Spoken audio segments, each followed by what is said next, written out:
El silencio en la sala era tan denso que casi se podía tocar. Mis hijos, pequeños aún, jugaban en el suelo, ajenos a la batalla invisible que se libraba sobre sus cabezas. Pero yo no era ajena. Podía sentirlo, un escalofrío que me recorría la espalda, el mismo escalofrío que conocía desde mi propia infancia. Era el eco de un dolor viejo, un patrón que se repetía sin piedad, como una cadena que me ataba, y lo peor de todo, que ahora amenazaba con atar también a mis pequeños.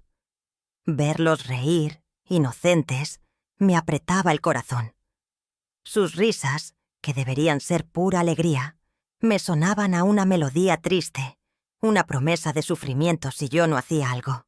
La figura del antagonista, que siempre había sido una sombra en mi vida, se cernía sobre nosotros.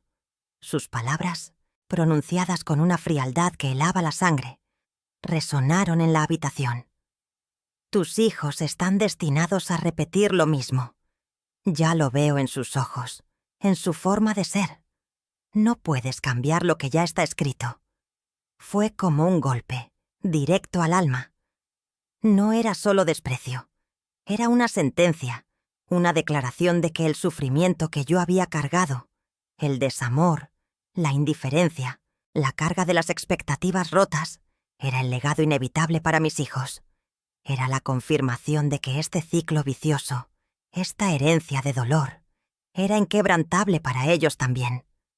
Pero algo se encendió dentro de mí. No fue rabia, no fue desesperación. Fue una calma inesperada, una quietud que solo puede nacer de una fe profunda, de saber que hay una fuerza mayor que me sostiene. Los miré a los ojos, a mis hijos, y en ese instante, en medio de la oscuridad de esas palabras, vi una luz. Una luz que me decía que no estaba escrito, que yo podía reescribir la historia, que aunque el antagonista creyera tener el poder de dictar el futuro de mi sangre, no lo tenía.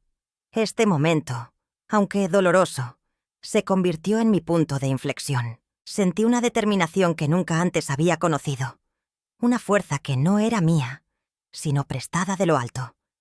Esa calma se transformó en una promesa silenciosa, una promesa a mis hijos, a mí misma y a Dios. Era el fin. La cadena se rompería conmigo. Mis hijos no heredarían ese dolor. No permitiría que un legado de amargura y decepción se transmitiera a través de ellos. No serían víctimas de la misma historia que me había marcado. La voz del antagonista se desvaneció en el fondo de mi mente, eclipsada por la claridad de mi propósito. Antes de continuar, suscríbete al canal y dinos en los comentarios desde dónde nos acompañas. Que la luz de Cristo ilumine tu hogar. Este era solo el principio, un cambio radical, un acto de fe profundo. Estaba a punto de desatarse. El futuro de mis hijos dependía de ello, y yo estaba dispuesta a luchar. La quietud era solo la antesala de la tormenta, una tormenta de liberación y esperanza. Podía sentir el temblor en el aire, el presagio de una nueva era para mi familia, una era donde el amor y la paz serían los verdaderos herederos. La decisión estaba tomada. El camino, aunque incierto, era claro. Mi propia historia, la que me había llevado a ese momento de quiebre, comenzó mucho antes, en un pequeño pueblo de Latinoamérica, un lugar donde las calles de tierra se mezclaban con las casas de adobe, y la fe católica era el cimiento de todo. Recuerdo el olor a incienso de la iglesia los domingos, mezclado con el aroma a café recién colado de las mañanas. La vida giraba en torno a la misa, al rezo del rosario en familia, a las procesiones que llenaban las calles de color y devoción. Mi abuela, con sus manos arrugadas por los años y el trabajo, me enseñaba las oraciones, y yo, una niña de ojos grandes y curiosos, absorbía cada palabra como si fuera un tesoro. Desde muy pequeña, sentí las cosas de una manera más intensa que los otros niños. Una palabra amable me hacía volar, una mirada de desaprobación me hundía. Buscaba el amor y la aprobación en cada esquina, en cada gesto. Era como si llevara un pequeño balde, siempre vacío, esperando ser llenado por el cariño de los demás. Y esa búsqueda, esa necesidad de sentirme querida y aceptada, me hizo vulnerable. Me convertí, sin darme cuenta, en la que cargaba con las penas ajenas, la que siempre intentaba arreglar lo que estaba roto, la que se esforzaba por mantener la paz, incluso si eso significaba sacrificar la suya propia. Fue en medio de esa fragilidad mía, de esa necesidad de pertenencia, que el antagonista entró en mi vida. Al principio no lo vi como una amenaza. Al contrario, apareció como una figura de autoridad, alguien que parecía ofrecer estabilidad, quizás incluso afecto. Era como una promesa de consuelo en un mundo que a veces se sentía demasiado grande y confuso para una niña como yo. Sus palabras, al principio, eran como bálsamo, llenando ese balde vacío que yo llevaba. Me sentía vista, escuchada, importante. Creí que había encontrado ese amor y esa aprobación que tanto anhelaba. Pero poco a poco, esa figura de consuelo se fue transformando. Las palabras amables se volvieron críticas sutiles, los gestos de apoyo en exigencias silenciosas. La autoridad se convirtió en control y el afecto en una dependencia que me ataba sin que yo lo percibiera. Lo que parecía un refugio se fue revelando como una jaula. Mi sensibilidad, que antes me permitía conectar profundamente con el mundo, ahora era un blanco fácil para la manipulación. Cada vez que intentaba expresar una opinión diferente, una necesidad propia, me encontraba con una pared, con una desaprobación que me recordaba mi lugar. Así, lo que había comenzado como una búsqueda inocente de amor, se convirtió en el inicio de la cadena que me arrastraría durante años. El antagonista no solo me afectaba a mí, sino que su influencia se extendía como una sombra sobre mi familia, tejiendo una red de hábitos y pensamientos que eran difíciles de romper. Las discusiones silenciosas, las miradas esquivas, los rencores guardados en lo más profundo del corazón, todo eso se fue acumulando. No era un evento dramático, sino una serie de pequeños cortes, de erosiones diarias que iban debilitando mi espíritu. Mirando hacia atrás puedo ver cómo ese telón de fondo emocional, esa historia de mi infancia, fue el caldo de cultivo para la situación que viví con mis hijos. No era un incidente aislado lo que me había llevado a ese punto de decir, basta. Era la culminación de años de esa misma dinámica, de ese mismo ciclo de buscar aprobación y recibir, a cambio, un dolor que se disfrazaba de amor. La cadena no se había forjado en un solo día, sino que cada eslabón se había ido añadiendo con el tiempo, forjado en la fragilidad de una niña que solo quería ser amada y en la habilidad de otro para explotar esa necesidad. Y ahora, esa misma cadena, esa misma sombra, amenazaba con envolver a mis propios hijos. Pero esta vez, yo no lo permitiría. Las grietas emocionales no tardaron en aparecer, invisibles para los demás, pero dolorosamente palpables para mí. Cada promesa rota del antagonista era un golpe sordo, una desilusión que se sumaba a la anterior. Recuerdo una vez que me prometió llevarme a una feria del pueblo, un evento que yo esperaba con toda mi alma. Pasé días imaginando los colores, los sonidos, el algodón de azúcar. Pero llegó el día, y una excusa trivial, una tarea más importante, me dejó en casa, con el corazón encogido y los ojos llenos de lágrimas contenidas. No hubo una disculpa sincera, solo un encogimiento de hombros y un «ya habrá otra vez». Esas pequeñas traiciones, repetidas una y otra vez, me enseñaron a no esperar demasiado, a no ilusionarme, porque la desilusión era la única constante. Las humillaciones veladas también dejaron su marca. No eran gritos ni insultos directos, sino comentarios sutiles, chistes a mi costa frente a otros, que me hacían sentir pequeña, inadecuada. Siempre tan sensible, ¿verdad?, decía con una sonrisa que no llegaba a los ojos, después de que yo expresara una emoción genuina. Ella nunca va a entender estas cosas importantes. Cuando yo intentaba participar en una conversación de adultos, cada uno de esos comentarios minaba mi autoestima. Me convencía de que no era lo suficientemente inteligente, ni lo suficientemente fuerte, ni lo suficientemente buena. Aprendí a callar, a esconderme, a no mostrar mis verdaderos sentimientos para evitar esos ataques, que eran más dolorosos por ser tan discreto, tan difíciles de señalar. La manipulación sutil fue la red más peligrosa. Se tejía con frases como «Si me quisieras de verdad, harías esto» o «Es por tu bien, aunque ahora no lo entiendas». Me hacía sentir culpable por tener mis propias ideas, por querer tomar mis propias decisiones. Me convencía de que mis deseos eran egoístas, que debía sacrificarme por el bien de la relación o de la familia. En nuestro contexto católico, esto se reforzaba con ideas de obediencia y sacrificio, que el antagonista retorcía a su conveniencia. Se usaba la fe como herramienta para justificar su control, haciendo que yo cuestionara mis propios instintos, mi propia voz interior. Creía que estaba siendo virtuosa al ceder, al aguantar, al poner las necesidades del otro por encima de las mías. Pero en realidad, solo estaba entregando mi poder. Las injusticias se acumulaban, como gotas de veneno. Pequeños desaires, favores que nunca eran devueltos, promesas que se esfumaban en el aire.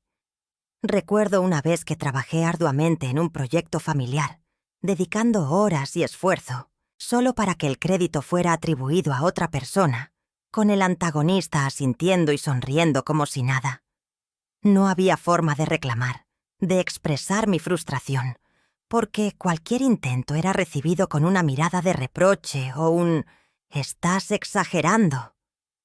Esas injusticias, aunque parecían insignificantes una a una, se sumaban, creando un peso enorme en mi espíritu. Me enseñaron que mi esfuerzo no era valorado, que mi voz no importaba. Con el tiempo, estas heridas invisibles se convirtieron en parte de mí. Había aprendido a vivir con ellas, a considerarlas normales, incluso necesarias. Creía que así era la vida, que el amor implicaba sacrificio constante y silencioso. Pero en lo más profundo de mi corazón, sentía cómo estas heridas se transmitían a mis hijos, aunque de manera invisible. Veía en sus pequeños gestos, en sus silencios, en su forma de evitar el conflicto, los mismos patrones que yo había adoptado. Sentía un dolor indescriptible al darme cuenta de que, a pesar de mis esfuerzos por protegerlos, la sombra de ese ciclo ya los estaba alcanzando. El incidente del que hablé al principio, ese momento en que el antagonista pronunció esas palabras hirientes sobre el destino de mis hijos, no fue un evento aislado. No fue el inicio de mi sufrimiento, sino la última gota. Fue la gota que desbordó el vaso. Un vaso que se había llenado lentamente, gota a gota, a lo largo de décadas de desilusiones, humillaciones, manipulaciones e injusticias. Esa conversación fue el detonante que me hizo ver la verdad con una claridad brutal. Mi sacrificio no estaba protegiendo a mis hijos, sino que los estaba exponiendo al mismo veneno que me había consumido. Era el momento de romper, de cortar de raíz, de no permitir que la historia se repitiera. La fe que había sido manipulada, ahora se convertía en mi escudo. Con el tiempo, la atmósfera en casa se volvió densa. Las discusiones no eran siempre gritos. Muchas veces eran silencios cargados, miradas que evitaban cruzarse, una tensión que se sentía en el aire al cenar. Mis hijos, pequeños e intuitivos, captaban esa energía. Se movían por la casa con una cautela que me partía el alma. Sus risas, antes tan espontáneas, ahora parecían más contenidas, como si temieran romper algo frágil. Yo intentaba mantener la normalidad, pero la máscara se me caía cada vez más a menudo. Sentía una presión constante en el pecho, una opresión que no me dejaba respirar. El antagonista, lejos de suavizar su postura, parecía endurecerse. Sus demandas se hicieron más frecuentes, sus críticas más punzantes. Cualquier intento mío de establecer límites era recibido con un desprecio velado, una superioridad que me hacía sentir insignificante. «Estás exagerando. Siempre tan dramática. No sabes lo que es bueno para ti».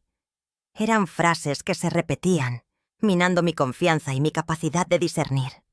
Había momentos en que dudaba de mi propia percepción. Me preguntaba si realmente era yo la que estaba equivocada, la que creaba los problemas. Esa duda era su arma más potente. Fuera de casa, las presiones no eran menores. Algunos familiares, con la mejor de las intenciones, me aconsejaban soportar por los hijos. «Piensa en ellos, en la estabilidad», me decían, sin entender que esa estabilidad era una ilusión construida sobre mi propio sufrimiento. Otros, quizás con menos buenas intenciones y con la típica curiosidad de pueblo pequeño, murmuraban. Los vecinos, con sus miradas furtivas y sus comentarios a media voz, me hacían sentir expuesta, juzgada. Sabía que se hablaba de la tensión en mi hogar, de mi carácter difícil, de cómo no cedía lo suficiente. El peso de ese juicio externo era una carga adicional, una cadena invisible que se sumaba a las que ya arrastraba. Recuerdo una conversación con mi tía Elena, una mujer mayor y muy religiosa. Ella me dijo: «Hija, el matrimonio es un sacramento. Hay que aguantar, hay que rezar más fuerte. Dios pone pruebas para fortalecer nuestra fe». Sus palabras, dichas con cariño, me confundían más. ¿Era esto una prueba? ¿Debía seguir aguantando este dolor que ya no era solo mío, sino que salpicaba a mis hijos? Me sentía atrapada entre lo que se esperaba de mí como mujer y católica, y lo que mi corazón me gritaba que era justo y necesario para mis hijos. La culpa me carcomía. Los conflictos internos se intensificaban. Por las noches, cuando todos dormían, me sentaba en la sala, con la Biblia en las manos, buscando respuestas. Leía pasajes sobre el amor, el perdón, el sacrificio, pero también sobre la justicia y la protección de los inocentes. Mi mente era un torbellino de pensamientos contradictorios. ¿Era egoísta querer mi propia paz? ¿Estaba fallándole a Dios si no aguantaba más?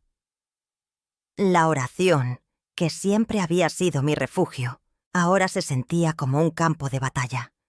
Pedía una señal, una guía clara, pero lo único que sentía era más confusión y un agotamiento profundo. El agotamiento no era solo físico, era un cansancio del alma. Me sentía vacía, sin energía para seguir la lucha diaria. Ver a mis hijos retraerse, a veces con miedo en sus ojos, me destrozaba. Empecé a notar que mi hija menor, Sofía, tenía pesadillas frecuentes. Mi hijo mayor, Mateo, se aislaba en su cuarto. Prefería leer o dibujar a interactuar con nosotros. Esos eran los síntomas de que la sombra del ciclo ya los había alcanzado. No eran meros observadores. Eran víctimas silenciosas de una guerra que no les pertenecía. El momento de mayor sofocamiento fue una tarde, después de una discusión particularmente tensa con el antagonista. Él había dicho algo hiriente frente a los niños, algo que los hizo encogerse. Yo no reaccioné con ira, sino con una frialdad que me asustó a mí misma. Me encerré en el baño, abrí el grifo para ahogar cualquier sonido y me miré al espejo. Mis ojos estaban apagados. Mi rostro reflejaba años de una batalla silenciosa. No me reconocía. Vi a una mujer que había perdido su brillo, su voz, su esencia. Y en ese instante, una voz dentro de mí, no mi voz, sino algo más profundo, más fuerte, me dijo: «Esto tiene que parar. Por ellos». Era como si el aire se hubiera vuelto tan pesado que ya no podía respirar. Sentía que si no hacía algo, si no rompía ese ciclo asfixiante, me ahogaría, y con ello arrastraría a mis hijos. La confusión en mi oración persistía, pero una nueva determinación empezaba a surgir. Ya no era solo una cuestión de fe, sino de supervivencia, de proteger a mis hijos de un destino que yo conocía demasiado bien. Sabía que lo que se avecinaba sería difícil, que enfrentaría juicios y quizás la soledad. Pero algo dentro de mí se había quebrado, y ya no había vuelta atrás. La cuerda se había tensado hasta su límite, y estaba a punto de romperse. En ese momento de máxima oscuridad, cuando sentía que el alma se me desgarraba y no había salida, ocurrió algo que cambió todo. No fue una revelación grandiosa con trompetas celestiales, sino un suceso pequeño, casi insignificante para cualquiera, pero que para mí fue la chispa que encendió la llama de la verdad. Una tarde, mientras limpiaba la vieja cómoda de mi abuela, encontré una carta escondida en un compartimento secreto. Era una carta amarillenta, escrita a mano, de mi propia madre a su hermana, mi tía Elena, la misma que me aconsejaba soportar. En ella, mi madre describía con una crudeza que nunca le conocí el sufrimiento que había vivido en su matrimonio, las humillaciones, el control, el miedo. Hablaba de cómo había anhelado escapar, de cómo había rezado por una señal, pero que la sociedad y la iglesia de aquel entonces la habían convencido de que su deber era quedarse, por los hijos. Mientras leía cada palabra, una sensación de escalofrío me recorrió la espalda. Era como si mi madre me estuviera hablando desde el pasado, contándome mi propia historia. Describía el mismo agotamiento, la misma confusión en la oración, el mismo miedo a fallarle a Dios. Pero lo más desgarrador fue cuando mencionaba a sus hijos, a mí y a mis hermanos, y cómo veía en nosotros la misma tristeza, la misma cautela que yo veía ahora en Sofía y Mateo. Mi madre escribió: «Siento que les estoy pasando mi cadena, mi tristeza, y eso me mata por dentro, pero no sé cómo romperla». Esa carta fue un golpe demoledor, pero al mismo tiempo liberador. La voz que me había dicho «esto tiene que parar» en el espejo, ahora tenía un eco en las palabras de mi madre. No era egoísmo buscar mi paz. Era una necesidad vital, una deuda con mi linaje. Mi madre no había podido romper la cadena, pero yo sí podía, por ella, por mí y sobre todo, por mis hijos. Esa noche no pude dormir. Leí la carta una y otra vez. Las palabras de mi madre se mezclaban con los recuerdos de mi infancia, de cómo había idealizado su matrimonio, de cómo había absorbido la idea de que el sacrificio silencioso era una virtud. Ahora entendía que ese sacrificio había sido un veneno lento, transmitido de generación en generación. La figura del antagonista, que hasta entonces había sido una persona con la que luchaba, ahora se revelaba como el eslabón de una cadena mucho más grande, un patrón que se repetía. No era solo su culpa, era la culpa de un sistema, de una cultura que había confundido la fe con la sumisión. A la mañana siguiente me levanté con una claridad que nunca antes había sentido. La confusión en mi oración había desaparecido, reemplazada por una convicción inquebrantable. Ya no buscaba una señal, la había encontrado. Mi madre me había dejado un mensaje póstumo de advertencia y de esperanza. Era un llamado a la acción. Decidí que no iba a permitir que la historia se repitiera. No iba a ser la mujer de la carta, la que se resignó al sufrimiento y vio cómo sus hijos heredaban su dolor. Mis hijos no heredarían la cadena, yo la rompería. Ese día, por primera vez en mucho tiempo, no sentí miedo. Sentí una fuerza que venía de lo más profundo de mi ser. Una fuerza que sabía que era divina. Había pasado años orando para que el antagonista cambiara, para que la situación mejorara. Ahora entendía que la oración debía ser para mí, para que yo tuviera la valentía de cambiar la situación. Dios ya me había dado las herramientas, la inteligencia, la fe. Solo tenía que usarlas. La decisión no fue fácil. Sabía que al romper la cadena, también rompería con muchas expectativas, con la normalidad que la sociedad me había impuesto. Habría juicios, críticas, quizás hasta ostracismo. Pero la imagen de mis hijos, de Sofía con sus pesadillas y Mateo aislado, era más poderosa que cualquier miedo. No era solo por mí, era por ellos. Era por la promesa de un futuro diferente, un futuro donde ellos pudieran crecer libres, sin el peso de una batalla que no era suya.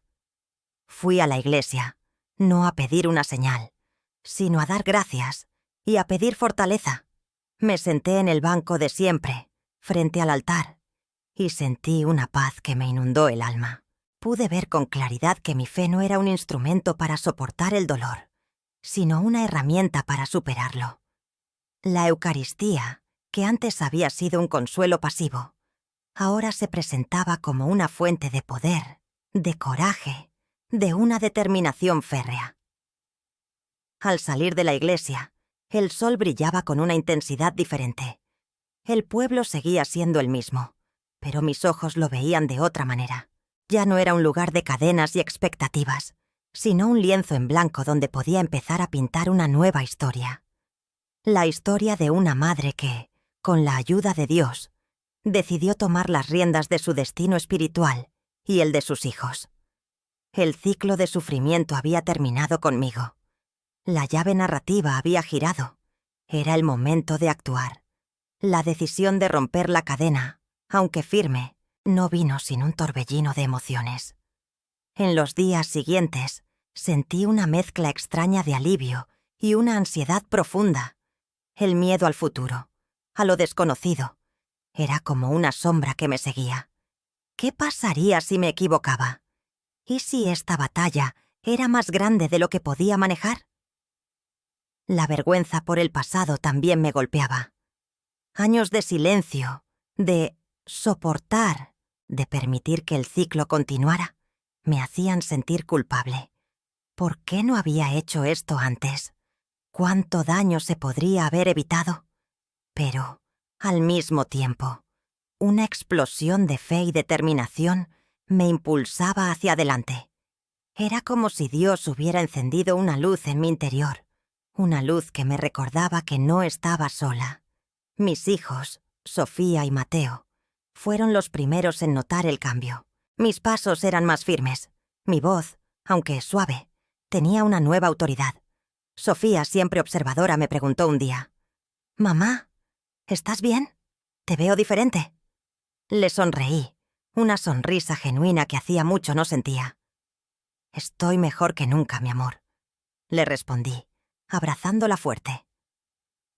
Sabía que el camino sería largo, pero la chispa en sus ojos, la esperanza que empezaba a ver reflejada en ellos, me daba la fuerza para seguir. Las reacciones de las personas a mi alrededor no se hicieron esperar. Mi tía Elena, la misma que me había aconsejado soportar, fue una de las primeras en reaccionar. Cuando le conté mi decisión, su rostro se endureció. «Estás cometiendo un error», me dijo con un tono de voz gélido, muy diferente al que usaba para aconsejarme paciencia. «Las cosas de la casa se arreglan dentro de la casa. ¿Qué va a decir la gente? Y tus hijos necesitan una familia unida». Sus palabras, aunque esperadas, dolieron. Era como si estuviera juzgando no solo mi decisión, sino mi fe. Pero ya no era la misma mujer que se dejaba manipular por el miedo al qué dirán. La carta de mi madre me había enseñado que el silencio no era virtud, sino una condena. Por otro lado, encontré aliados inesperados. Marta, una amiga piadosa de la iglesia, que siempre había sido discreta, se acercó a mí después de misa.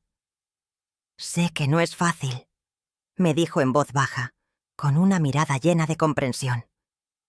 «Pero Dios está contigo. Él ve tu corazón y tu sufrimiento.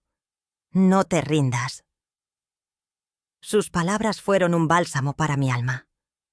Era un consuelo saber que no todos juzgaban, que había quienes entendían que la fe no era pasividad, sino una fuerza transformadora.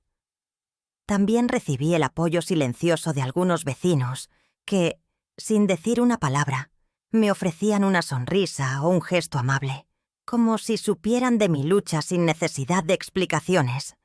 Pero también hubo quienes se rebelaron como enemigos. Los chismes en el pueblo comenzaron a circular como reguero de pólvora. La mujer se ha vuelto loca, decían algunos.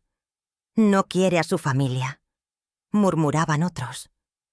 Las dinámicas culturales de nuestro pequeño pueblo, donde la imagen de la familia unida era sagrada, hacían que mi decisión fuera vista como una afrenta.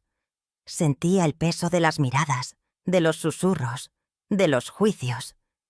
Pero cada crítica, cada mirada de desaprobación, solo reafirmaba mi convicción.